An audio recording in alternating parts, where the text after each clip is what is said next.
Hello from the One True Scale. This video is about a model train diorama of a French town that ages time-lapse style 1 year a day for 100 years. This started with a little N-scale shop window display of French steam trains of the 1920s. In 40 days, it grew into this bustling 1960s city.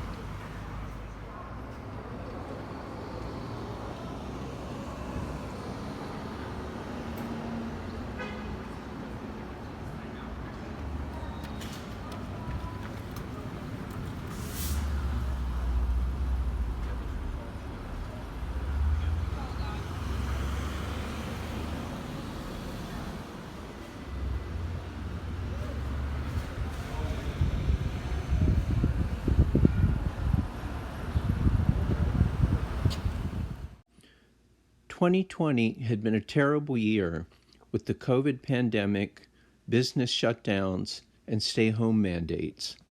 My favorite bakery cafe wanted to do something special to cheer up the neighborhood. For the holidays, they wanted a Christmas tree in their corner window nook. I volunteered to set up a model train under it.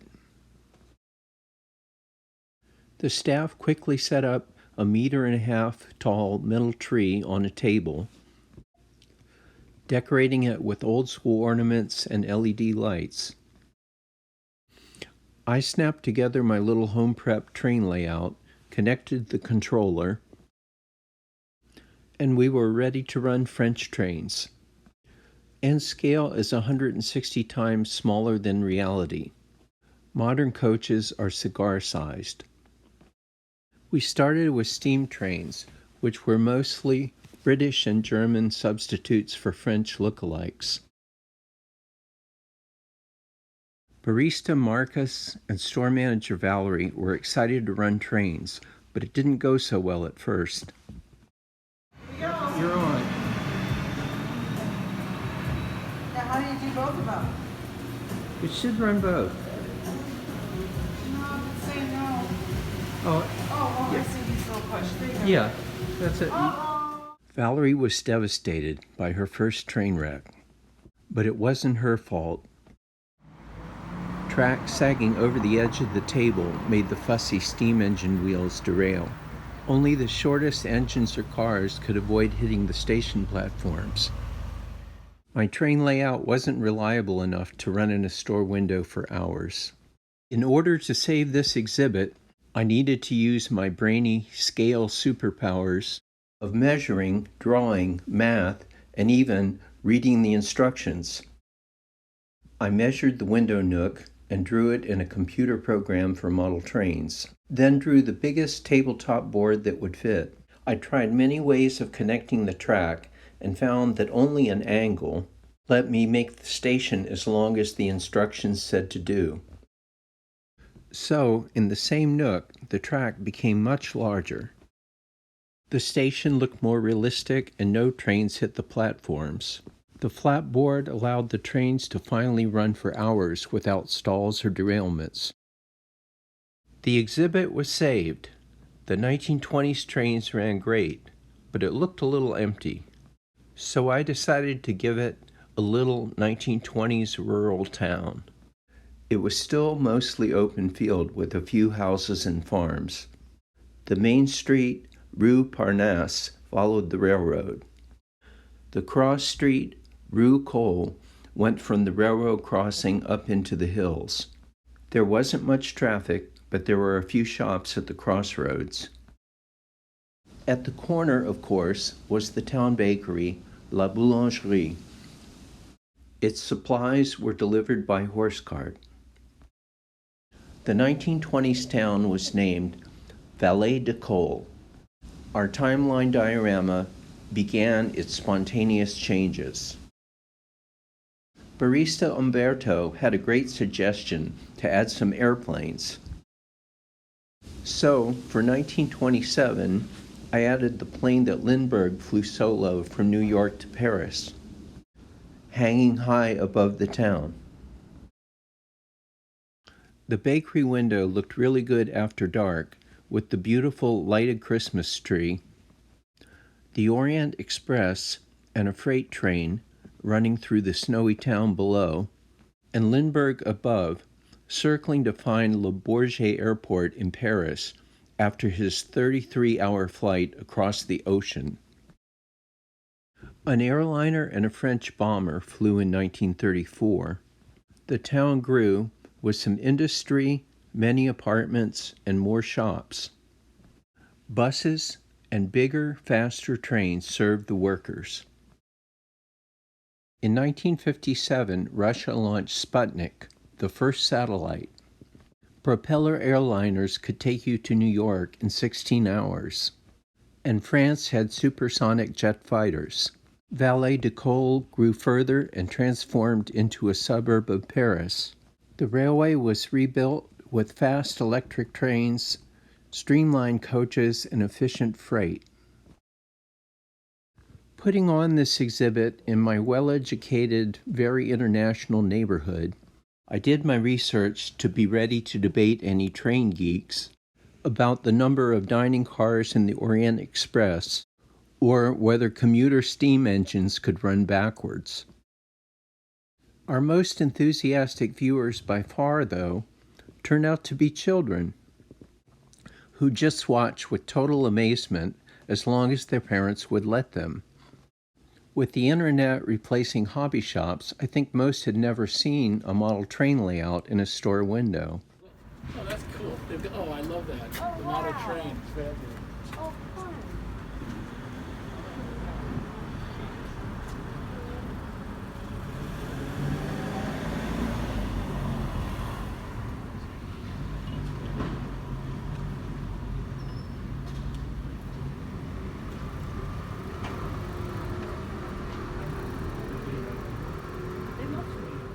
I did make a classic time-lapse movie, but my handheld vantage point was shaky.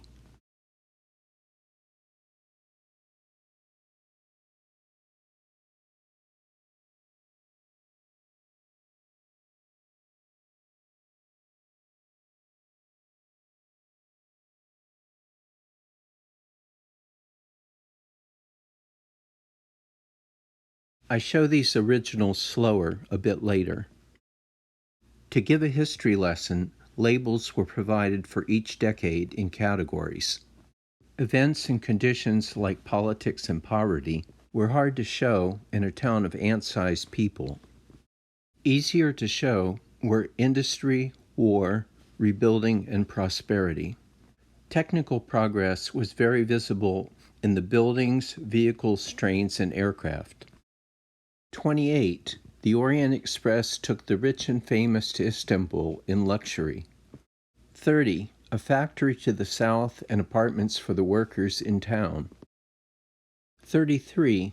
Local train with fast, safe, steel 4-axle coaches. 40. World War II invading German tanks damaged town buildings. 41. German Nazis control government, industry, and railways. 44. Industry, railway, and military heavily bombed by American and British aircraft. 44. D-Day. Allied paratroopers and ships land in Normandy and begin fighting the Germans. 44. Allied tanks and soldiers fight the Germans in Vallée-de-Col, forcing them to retreat. 52. French labor and American aid has rebuilt town, industry, and railway. Prosperity is returning with cars and well-dressed people. 60. Vallée-de-Col expands with high-rise businesses and apartments. 69. France leads Europe with 200 km/h Trans-Europe Express trains. I took a lot of detail shots and almost started the exhibit in 1895 with the famous Montparnasse Station train wreck. 20s post-World War I rural France was a good starting point to show change in progress. Industry and transport advanced rapidly, but this also fed 30s preparations for war. New gas engines powered trains and ships, but also tanks and submarines. In the skies, airliners developed into bombers. France prepared for World War II, but not as well as Germany, whose Blitzkrieg War conquered France in 6 weeks. Tanks and planes destroyed the French military and sent millions of refugees to the road. Allied planes bombed the industry and railways to cripple the German military. Allied ships, tanks, and soldiers brought the ground fighting to the Germans. The French resistance fought with spying and sabotage, especially of the railways. In 1944, D-Day was the turning point. After midnight on June 6th, Allied planes dropped 24,000 airborne troops to fight in Normandy. 4,000 ships landed on the beaches, unloading tanks and 140,000 soldiers. Allied and German forces fought intensely, village by village. Some units advanced while others were pinned on the beaches. Allied fighters and bombers attacked the Germans too. Allied ships kept landing, eventually delivering 2 million soldiers. After 3 months, the Germans were retreating to their borders, squeezed by the Allies from the west and the Russians from the east, until Germany surrendered in 1945. The war was finally over, but France's infrastructure, production, and economy had been ruined. It would take massive aid, rebuilding, and political change to get France back to normal again. But by 1950, Vallée de Caux was well on its way. Rebuilt electrified railway had world record 300 km/h locomotives. You could fly to New York in pressurized comfort in 16 hours. By 1960, the town was a satellite city of Paris and barely recognizable. Rue Parnasse kept many of its old buildings, but Rue Caux was extended to form a high-rise town center. The narrow roads caused some challenges, such as these pompiers' response to a fire. Basic automobiles were finally affordable, so the roads became clogged with traffic and parking, even though rail commuting was excellent. Jet setters could travel to Moscow or New York in 8 hours. French aircraft industry succeeded with the Caravelle medium-range jet. Rebuilt industrial areas east of the station produced computers and electronic equipment that helped the Americans land the first men on the moon. Well, I hope you've enjoyed this. Maybe we can do the 70s, 80s, 90s, aughts, and teens another time.